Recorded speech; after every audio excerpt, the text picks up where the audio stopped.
Speaking to Simon Mac Media, John Wachira, a resident of Kabiria, claimed that many hospitals operate more like businesses, where doctors prioritize profit over patient care. History ya OC zinafungwa kwa sababu ya lack of equipment. Kwanza unajua OC ni biz. OC inakuaga from day one. Unajua mimi sijaijua kwenye kidneys you plantiwa, lakini ukiingianga OC kuna kakona fulani unaambiwa go your kidney or something to. He shared his experience saying that some hospitals demand payment before any treatment is administered, adding that facilities without proper equipment should not be allowed to operate. Kama OC haina equipment ifungwe. Unaelewa? Kama OC iko corrupted, mimi nimepeleka msee OC na nishaienda OC. Wewe ni mgonjwa. Kitu ya kwanza ushaitishwa so tatu.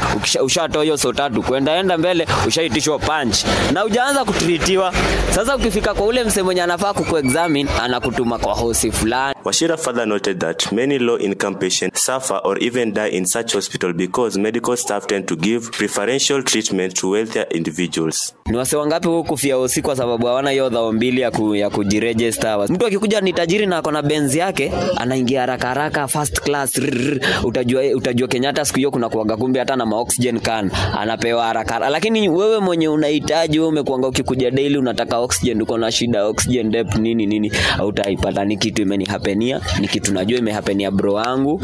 In response, Health Cabinet Secretary Aden Duale confirmed that the ministry has shut down 31 private hospitals suspected of misusing public funds from Social Health Authority (SHA), just as they did with NHIF. He accused some of fraudulent converting outpatient cases into inpatient ones to inflate claims. Lakini leo mimi natoa onyo. Leo asubuhi nimefunga hospitali 31 ya kibinafsi ambayo wanafikiri kama zamani vile walipora pesa ya NHIF watapora pesa ya SHA.